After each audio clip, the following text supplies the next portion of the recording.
In your kitchen right now, you probably have the 4 or 5 ingredients you need to make a Jell-O-style dessert pudding from scratch. It takes 2 seconds, it's fun to do, and you can come up with way more interesting flavors all your own. I love pudding. Here in the United States, that historically loaded word generally refers to chilled, sweetened, and flavored milk thickened with cornstarch.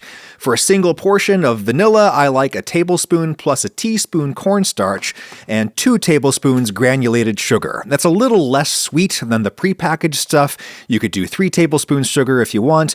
All that into a cup of milk, 237 mils.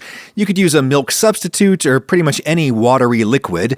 And then I would do a tiny pinch of salt plus the vanilla or whatever other flavoring you're using. I'm making 2 portions, so I need a little less than 3 tablespoons cornstarch, then 4 tablespoons of sugar, which is a 1/4 cup, then a pinch of salt purely for flavor. And if you mix your starch and your sugar thoroughly, you will not have to make a starch slurry. The starch particles will be dispersed through the sugar, and that will stop them from clumping up together when they hit the milk. 2 cups of milk. I suppose the metric folks could round that up to half a liter. Pudding is not an exact science. In the pot. You could use a splash of vanilla extract, but one of the fun things about ditching the pre-boxed pudding is you can fancy it up a little bit, perhaps with a real vanilla pod. Slice it in half, then scrape out the pulp inside and drop it in the pot. Grab a whisk, or a fork would be okay, and just whisk as you pour in the dry ingredients. I'm doing this slowly out of an abundance of caution. Really, the risk of lumps forming is very low if you have thoroughly stirred your sugar and starch beforehand. Turn the heat on and just whisk as you bring this to a boil, which on my stove should just take 2 or 3 minutes. Boxed Jell-O pudding is one of the first things I ever cooked in my life, and when I was a little kid, I was just fascinated to watch that moment when the starch gets hot enough to gelatinize, and almost instantly it goes from looking like milk to looking like pudding. Loose pudding. It'll thicken a lot more as it cools, so when it looks like that, you're finished. Heat off. You could call that done if you want. I like to melt in just a little fat at this stage, like a sliver of butter. This tastes really nice, and it slightly softens the texture of the chilled dessert. The powder from the Jell-O box contains some more exotic ingredients like sodium phosphate and diglycerides that make the pudding a little lighter and softer on the tongue. Stirring in a little fat at the end does not lighten the pudding, but it does soften up the starch matrix a bit, which makes it taste a little less like a solid pie filling. After the pudding stops steaming, you might want to cover it to keep it from forming a skin on top, but the pudding skin is my favorite part, so that's it. 2 portions in the fridge. Chill for a few hours until solid, and you've got a cup of childhood right there. Actually, that's surprisingly adult with the little vanilla seeds in there. Once you find the precise starch to liquid ratio that you like, you can apply the same formula to any watery liquid, not just milk. Again, I've got 2 tablespoons of sugar per 1 cup portion, and a tablespoon plus a teaspoon starch and a pinch of salt. And this time, let's make it with coffee from Trade Coffee, sponsor of this video. Can't wait to see what they've found for me this time among all of the independent roasters with whom Trade partners. Drink coffee, do stuff. I've heard of them. They're up in the mountains around Lake Tahoe. They say that roasting at high altitude gets them a different kind of caramelization. Resolve this year to drink fresher, more interesting coffee that Trade finds for you based on your preferences and ships right to your door as often as you want. Trade is a subscription service that makes it easy and convenient to find new coffees. Hey, let's brew this with simmering milk instead of water. This would be a great way of making a cafe au lait, not just pudding. Brew it on the weak side if you want the pudding to taste a little more like a conventional dessert, but I want it to taste like a semi-solid cup of very strong coffee. Whisk in the starch and the sugar, heat until thick, and there we are. Have a better year by upgrading your morning routine with better coffee.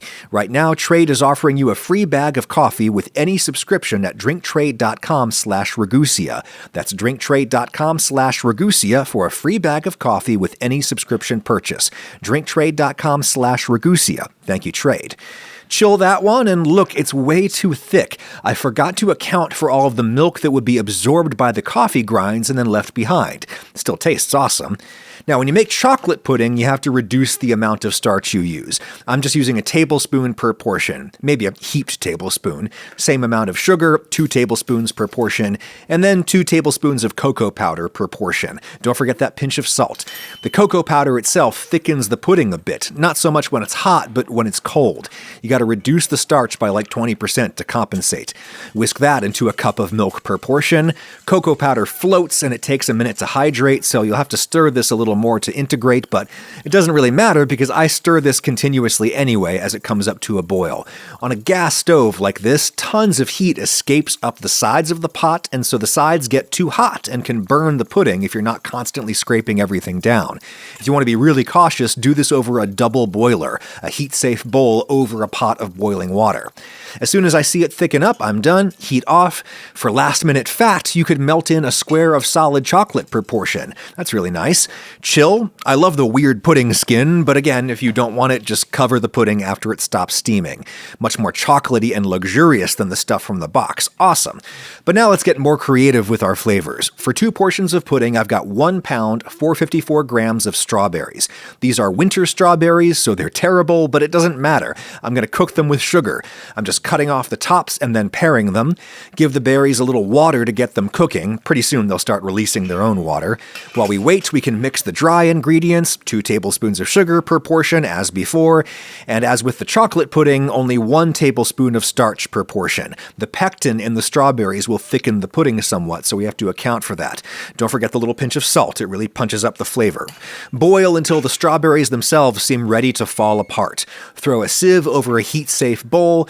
Carefully drop in the strawberries with their liquid and use a wooden spoon to grind down the solids. Push everything through the sieve until all you have left are some plant fibers. Discard those. And you should have a little less than 2 cups strawberry juice. I will top it off with just a little milk to get me 2 cups total. A little milk will make the color prettier, closer toward purple, and it will neutralize the acidity of winter strawberries a bit. The milk will curdle, which is why I will strain this again on its way back into the pot. You could leave those bits of milk protein in there if you want. They only look bad. Whisk in our sugar and starch, bring to a boil, and look how luscious that is. Smells great too.